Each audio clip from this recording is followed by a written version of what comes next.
The crazy thing about like our insecurities and how we cover them, or how we cover them becomes a trend. Rage on that beat, going crazy.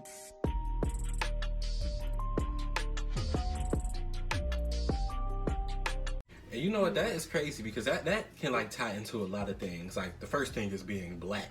Like everything as black people, I hate to get so political and black, No, you know, please, as black people, everything we was taught to hate about ourselves like is now being glorified in the media, but just on other races.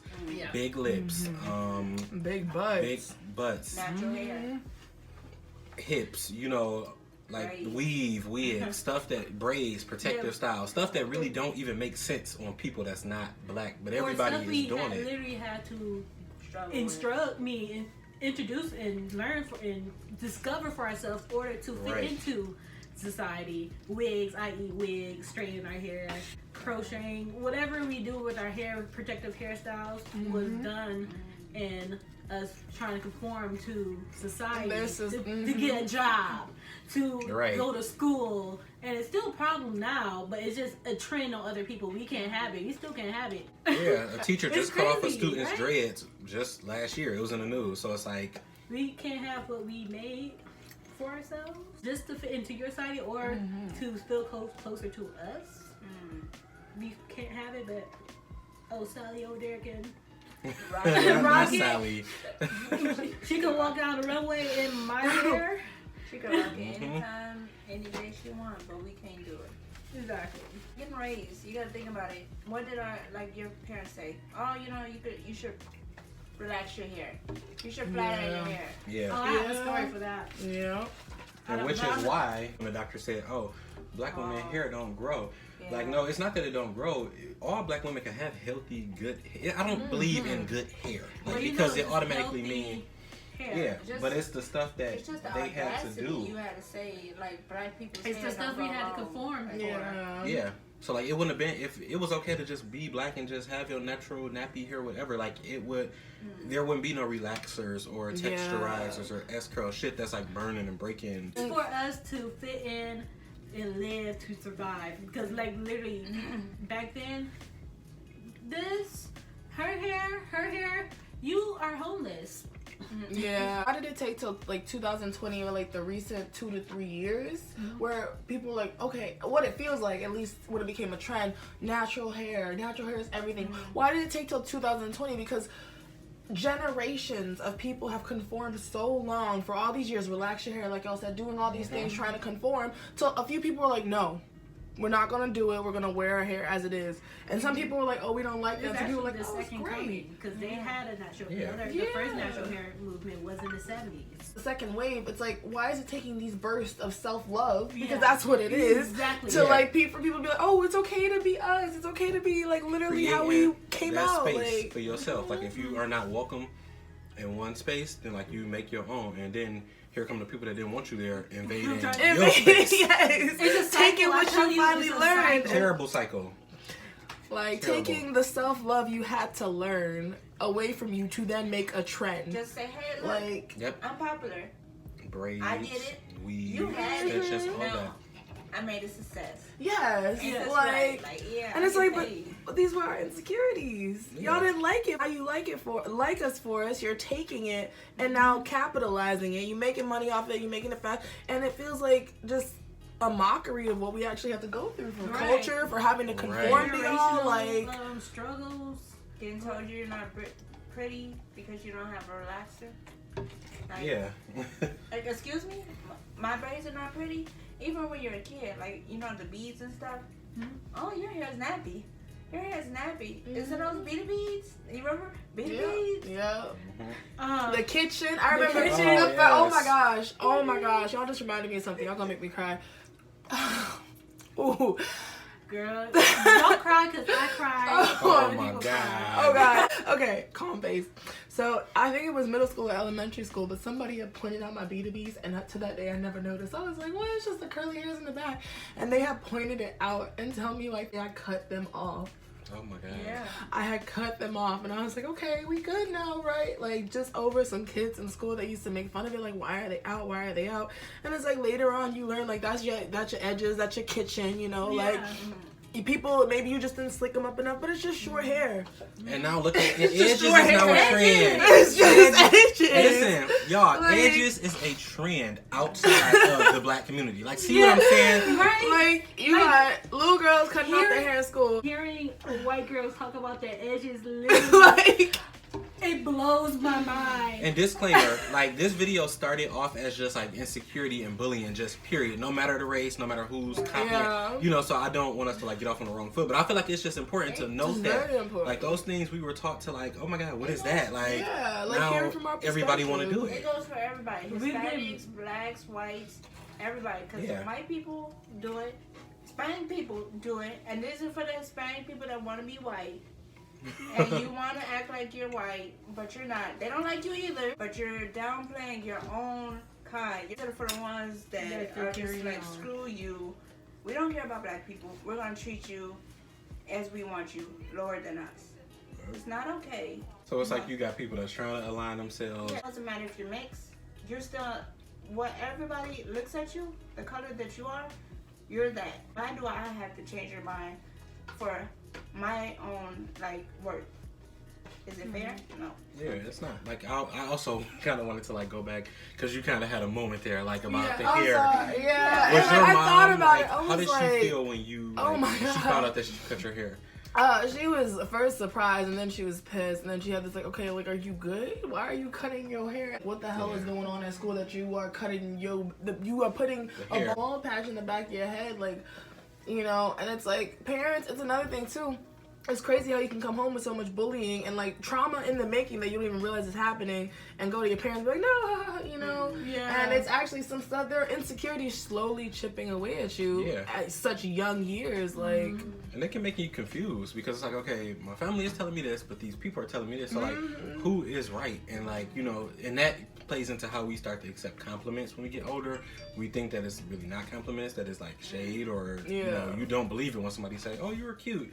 You think it's like a dig, because back in the day, like, okay, I was at school and I was being talked about like trash, and then I was at home and I was getting love. I mean, imagine people that's not getting that love. It's like from both places.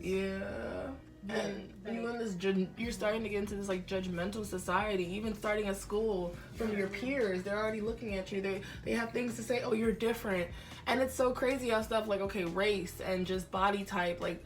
One person who decides they're just the holy walking God of earth looks at something or someone and goes, no, you're different. Right. It's not right. So your blackness is not right. Your body's not right. Your hair's not right. What's right? It's made up. That's interesting. Like how did we set the standard of beauty? Yeah. Like, of course, it's like in America, the blonde hair, blue eyes, you know, slender build, small features, so small nose, small lips, small height, you know, everything. And overall. Like, I just wonder, how did we become to think that was the ideal, right? Like, was it a voting system? And everybody was into like, it so much, like, oh, our eyes are all agreeing that this right here, yeah, we're with that, you know, like, and so all of a sudden people start agreeing, and it's really just the masses against the, you know, few people, or maybe it doesn't even matter the amount, but the people who have those characteristics. Enough people said they don't like him. That becomes the reason for what, war? Okay, like, look at history. But you ever think about the sad reality that a lot of our community is facing? Is suicide. People do get depressed. People, so nobody thinks. And they can be behind something as small. People do. They do not. That's not even talked about among us. Like, it's so taboo. Like, you can't even talk to your own parents and say, you know, I'm really depressed. I want somebody. I want to open up. You can't, because when I was younger, I was so depressed. When my mom died, I stayed in my house, in my room, locked myself up for a whole week. No food. Didn't go to the bathroom. Didn't come outside. So my granddad was like, you know what? Talk to me. What's wrong? That's all we need. Is somebody to hear you. Listen. And people think, oh, you know, those little cuts on your arm. She probably just, shaving. She wants the attention. No, I want you to just see me. Yeah. That's all people want. But when you die, then your family's like, oh, they didn't try. They didn't come to me. Oh, now you care? Black society right now just needs to be heard out. We don't need to be ignored. There's so many things that I feel like, unfortunately, in Black communities, we just don't talk about, or we have these certain views towards our stigma. Maybe it's just pride in general, but it's crazy because it's like there's so many traumas in the Black community we don't talk about, such as body image and feel like mental illness. That's just like, oh, we don't want that. No, it's already hard enough being Black. It's already a struggle. We don't need this too. Don't come to us about your insecurities and this. Why is it like that in the Black community? But then white communities, look at 13 Reasons Why and that movie, and that gets glorified and romanticized. Oh my gosh, this white girl that was, and not saying it's any less. I'm just saying, why is it more paid attention to, and our communities aren't addressing it? You have a white girl, a lot of the issues she had at school was bullying and insecurities and people pointing out stuff she didn't even think about before. And then they brought it up and she's like, oh, I'm starting to feel some type of way. It's not any less than, but I think race would definitely, I think it adds levels, to insecurities. Definitely. Because like you said, we're taking the stuff that we were made fun of, and then now people are making it a trend. Like, it's hard to protect ourselves already. Right. And without y'all taking us and picking us apart, making us popular from the very beginning. Yeah. It's like an emotional roller coaster. From the very beginning. Because it'll confuse you as a Black person. It's two reactions to, like, just cultural appropriation or the things that we did to survive and make ourselves look better. First, I would say is, some people appreciate it. Like, oh my God, like, people are finally finding this beautiful. So, like, let me not really trip. Then there's the other people who just don't want it done. It's like, no, you didn't want to be in this space at first. So, like, don't come here now. And it can just make you really confused. Like, what way should I feel? Like, should I appreciate the cultural appreciation, or should I, like, steer clear of it? Me personally, appreciation comes with research, actually talking to people of that culture, respect too, learning from them, publicly fighting for them, be out there, be by them, not just for the one time, because it's now Black Lives Matter supporters that's not Black. It's like a trend, A trend. They just come out and say, oh, we were here. Yeah. I forgot where I was at. But appreciation. Then having, even with that, is after all those steps.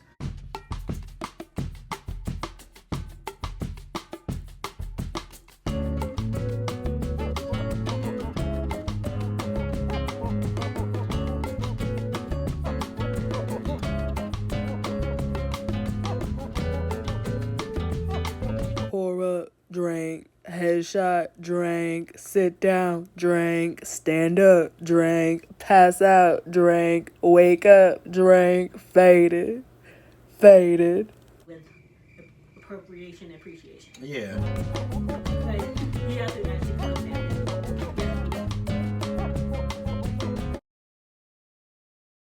become part of the culture. Okay, y'all. I'm sorry. My edible, yo. Oh my god. Oh my god. I feel like connected to you spiritually. Oh my goodness. I was like, I gotta let them know. And you turn. You was like, oh my goodness. Y'all, I'm sorry. We are so sorry. Like, we're all being alright and shit. Yo, no, she's the only sober person right here. Oh, that hit hard. I feel like I was in outer space. Talise, baby, you look like you're tired of our shit. I promise from the deepest part of our hearts that we were not laughing at what you had to say. It's the fact that the edible hit like a truck. I could barely think straight. I was forgetting where I was for a second. That said, even though we're useless right now, the audience hears what you have to say. Thank you so much for sharing, baby. You over there about to have a heart? My heart feels like it's going to explode. Oh my goodness. You didn't hear shit I said. I'm so glad I just had a smidget of that. Wow. I don't feel nothing. We went back for more. We still. You had a second one? Yeah. Yes. Me too. Me too. Well, I mean, this was the point of our Danny's. Bugman. It was so bad though because I feel like this just Walk down the stairs. veered. Okay. Baby. He said, baby.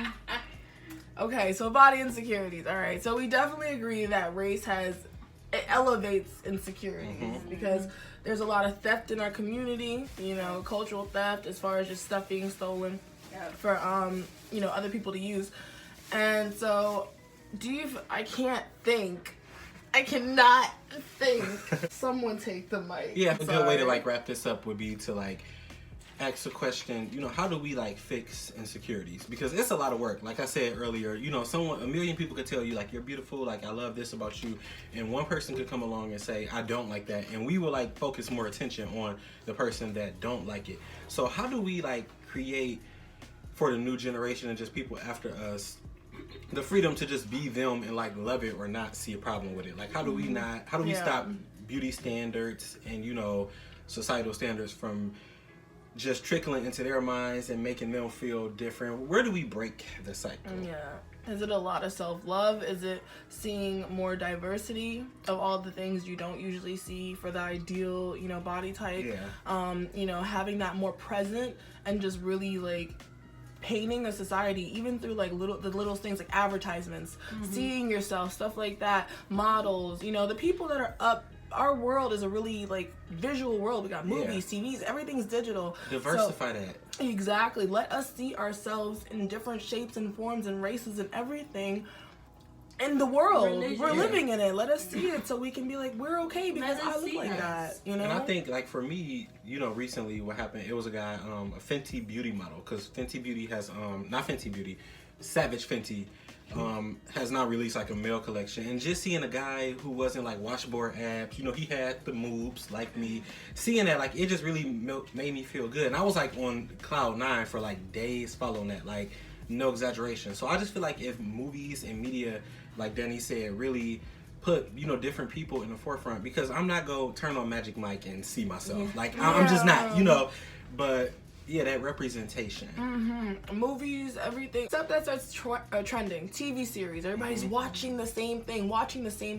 And we're taught that seeing the same thing over and over and over is what's preferred in society, what's considered attractive. So when you have to look at different things, instead of just seeing the same pattern, you start to consider, hey, everything is valid. Everyone is okay. Another thing, too, is if, you know, when it comes to bullying and stuff back in school, like, maybe if...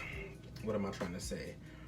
Let me think. That's hard. I feel you. It is. It's like I slipped. Maybe if when in school, like, and the people that everyone was attracted to, like, because seeing that, you don't have to necessarily be bullied. Like, oh, I don't like this. I don't like you. It could be other people around you who have every feature different from yours. And if you see everyone flocking over there, it's like, okay, well, what is it with me that's like not getting me the same attention? Because that's how I was in high school. Like, it was this one boy that went to school with us, and he had like really good, like, curly hair. I hate that I just said good hair. He had really curly, shiny, and just like perfect hair. And, you know, seeing everybody talk about that and just like flock to him and all of that, like, that made me feel like, well, that's not what this looks like. So yeah, just, I think also not putting too much attention on certain things about people. Yeah. Just surround yourself with people that care about you, love you the way you are, and never try to be anybody but yourself. Period. So when you grow up, find you some great friends like I have that love themselves. Yeah. And you will be great. If your family don't love you the way you are, you don't need them. Yeah. And that goes for anybody. Yeah. Is there anything else that anybody want to say, or do you want to finally wrap it, Danny? Yeah, just stay away from the don't people. Just, you know, people who are like, oh, I don't do black girls, I don't do this body type, I don't do... Once they start saying they're not capable. Up here, emotionally, mentally, spiritually, they're not capable of seeing diversity and loving everything. If they want to be narrow-minded and be like, I only date so-and-so, I only date... They're not for you. They're not for you. Don't listen to them because you are completely valid. everything about you, and just because a few people are saying, hey, this is a trend, or even if it feels like everyone's saying it, it's not true. It's just sheep. It's a society of sheep following one thing from another. This is what's good. This is what's pretty, you know? Don't worry about it. You don't want to think like everyone else. They're feeding you bullshit. Yeah. Period. So, yeah. That's it. Thank y'all so much for watching. This has been an experience. Now we're gonna you should shake some ass now. Oh my gosh. I want to shake some ass. Okay, you can go ahead and turn it off. Hey. Bye, y'all. Thank you for watching. See you on the next episode. And make sure you check out our Instagram for some more behind the scenes content. Thank you so much for watching. I hope you enjoyed this video. Ain't no shame in the Mary Jane. Bye, y'all.